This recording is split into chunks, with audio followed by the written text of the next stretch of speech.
देखिए, अब इस तरह क्वेश्चंस जो हैं हमें एक्सपेक्टेड होते हैं। अब एरर्स में हम बहुत ही कंफ्यूज होते हैं कि यार क्या करना है, किस तरह से करना है।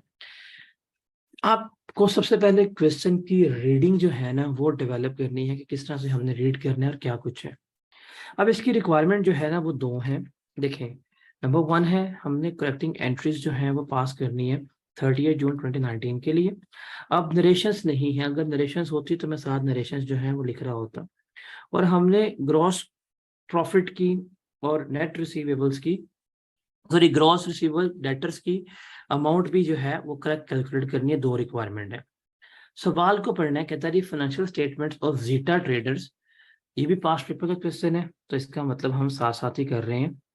For the year ended 30 June is under preparation, following information has been gathered in respect of trade receivable. तो ट्रेड रिसीवेबल्स की हमने क्या करनी है, उसने हमें ये इंफॉर्मेशन दी है, मतलब ये डेटर अकाउंट के बारे में बता रहा है। वो 30 जून के ऊपर है हमारे ट्रेड रिसीवेबल्स, मतलब ये क्लोजिंग बैलेंस है।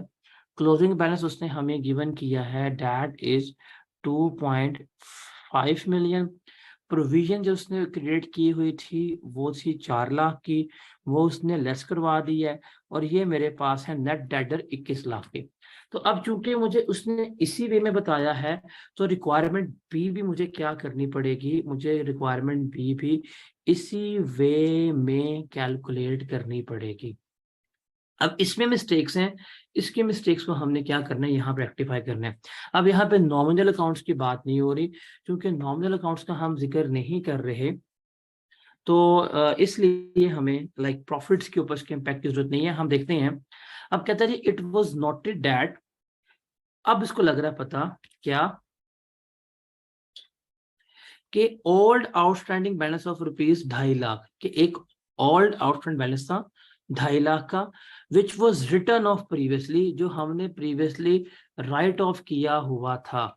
मतलब हमने उसको माजी में एज आ बैड डेट के तौर के ऊपर लिखा हुआ था, वो सेटल्ड ड्यूरिंग द ईयर। इसको हमने इस साल डिक्लेयर कर दिया एट 20% डिस्काउंट, 20% डिस्काउंट के बाद।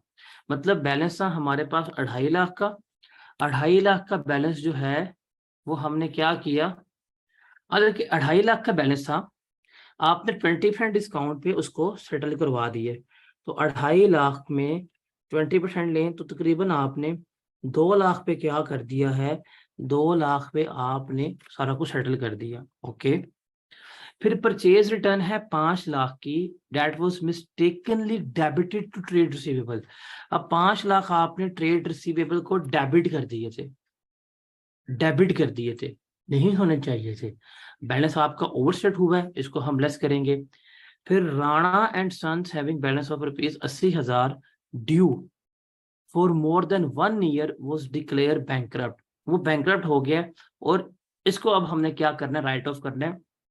ये राइट ऑफ करना है, ये गलत हो गया। आप देखें, ये गलत हो गया, ये रिकवर हो गया, और ये खत्म हो गया। वाह, गलत, सॉरी, रिकवर, गलत और खत्म। फिर फर्दर कहता है at 25% for balances outstanding for more than 6 month. जो प्रोविजंस की बात है, वो तमाम बैलेंसेस जो 6 माह से ज्यादा तक हमें रिकवर नहीं होते, उसके ऊपर हम प्रोविजन क्रिएट करते हैं 25% के ऊपर। और वो जो बैलेंसेस हैं वो 6 लाख के हैं, इसमें राणा एंड सन्स वाला बैलेंस शामिल नहीं है। तो अगर प्रोविजंस की बात करें, तो प्रोविजंस में हमने दो तरह के प्रोविजंस जो हैं वो क्रिएट की हुई है। एक है हमारे जिसे हम कहते हैं जनरल प्रोविजंस कह रहे होते हैं, और दूसरी है हमारी जो हमारी कहलाती है स्पेसिफिक प्रोविजन। आपने प्रोविजंस जो है ना वो दो तरह की क्रिएट की हैं, एक है हमारी जनरल प्रोविजंस, और दूसरी है हमारे पास कौन सी, स्पेसिफिक प्रोविजंस है। अब जो जनरल प्रोविजंस है वो रिमेनिंग बैलेंसेस का 5% के ऊपर है, मतलब स्पेसिफिक प्रोविजन लेस करवा के रिमेनिंग के ऊपर हमने लेके चलना है। अब देखें, इस सवाल को समझने के लिए ना आपको डेटर अकाउंट को समझना पड़ेगा। डेटर अकाउंट में ये आपका आता है ओपनिंग बैलेंस, ये जो आपने क्रेडिट सेल्स की होती हैं वो आती हैं। यहाँ पे जो आप को अमाउंट रिसीव होती है बैंक में, वो हमारी यहाँ पे आती हैं। और नॉर्मली हम यहाँ पे क्या करते हैं, फिर क्रेडिट सेल्स जो है वो क्लोजिंग बैलेंस लिख रहे होते हैं। तो इसके कॉन्ट्रा पे हम क्या करते हैं, हम प्रोविजंस बनाते हैं अकाउंट। ये होता है प्रोविजन का ओपनिंग बैलेंस, ये होता है प्रोविजन क्लोजिंग बैलेंस। फिर यहाँ पे जो प्रोविजन फॉर द ईयर है वो रिकॉर्ड करते हैं, और यहाँ पे हमारा बैड डेट्स वगैरह आ रहे होते हैं। तो ये दो अकाउंट हमारे पैरेलली बन रहे होते हैं। अब देखें जो गलतियां उसने मतलब जो नहीं की, उसको हमने क्या करना है, रिकॉर्ड करने हैं। अब पहला था कि एक कस्टमर है, उससे 2.5 लाख रुपया जो हमने प्रीवियसली राइट ऑफ कर दिया था, सेटल्ड हो गया। 20% डिस्काउंट पे हमने क्या कर लिया, उसको रिकवर कर लिया है। तो ये हमने नहीं किया ना, तो हम क्या करेंगे, ट्रेड रिसीवेबल्स हमारे थे वो बैड डेट थे, हमने कम किए हुए थे। 2 लाख से पैसा रिसीव हो गया तो वो डेबिट कर देंगे, और बैड डेट्स रिकवर चूंकि हमारी इनकम होती है, ये हम क्या कर देंगे, इसको क्रेडिट कर देंगे। तो इसकी रेक्टिफिकेशन हम इस तरह से पास कर रहे होंगे।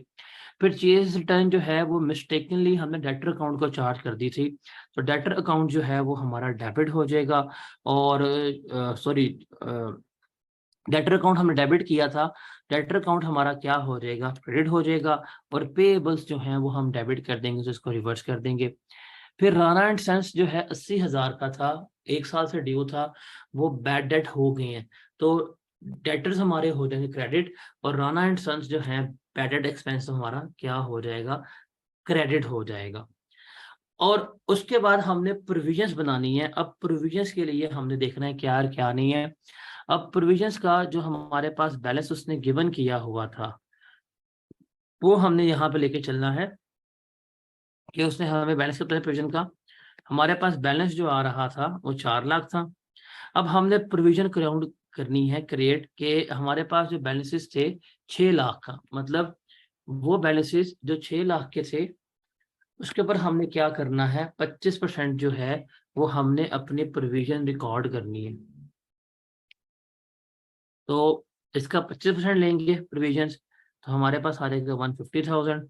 और जो रिमेनिंग डेटर से हमारे, उसको हमने एडजस्ट करना है। हमारे पास ओपन डेटर कितने थे, दैट वाज 2.1 मिलियन। 2.1 मिलियन में जो हमारे बैड डेट्स हुए हैं वो लेस किए, जो हमें रिकवरी हुई है वो ऐड की। तो ये हमारे पास कितने बन रहे थे, 2120 बन रहे थे। जैसे देखें, हमारे पास ओपन लेटर ये थे, ये हमने लिखे, इसमें से जो अमाउंट रिकवर हो गई वो ऐड कर दी, और जो इसमें से नहीं थे वो हमने इसमें से लेस करवा दिए। तो ये मेरे पास क्या आ गया, 2120 आ गया मेरे पास बैलेंसेस। तो इसमें से 6 लाख लेस करवाएंगे, ये स्पेसिफिक प्रोविजंस का है। बाकी हमारे पास रिमेनिंग आ गया, इस पे लिया 5%, तो मेरे पास क्या आ गई, जनरल प्रोविजंस आ गई।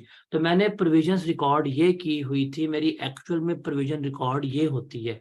तो मैंने इतनी ज्यादा प्रोविजन रिकॉर्ड की थी, तो मैं इसे क्या कर दूंगा, रिवर्स कर दूंगा। तो अगर रिकंसिलेशन देखूं, तो ये मेरे क्या बनते हैं, ये मेरा बनता था डेटर्स की अमाउंट, और ये मैंने क्या करनी है, प्रोविजन मैंने इसमें से रिवर्स कर दी है। तो मेरे पास नेट रिसीवेबल जो है वो 1894000 आ रहे होंगे। तो वो जो फॉर द पीरियड एरर हो रहे होंगे, हम उसको इस तरह से क्या कर रहे होंगे, करेक्ट कर रहे होंगे। और जो प्रायर पीरियड एरर हैं, जो पहले वक्तों में हुए हैं, वो हम यहाँ पे करेक्ट नहीं करेंगे। उसके लिए क्या करना पड़ेगा, उसके लिए हमें IAS 8 में जाना पड़ेगा। IAS 8 में जाके हम क्या कर रहे होंगे, उसको डिस्कस आउट कर रहे होंगे।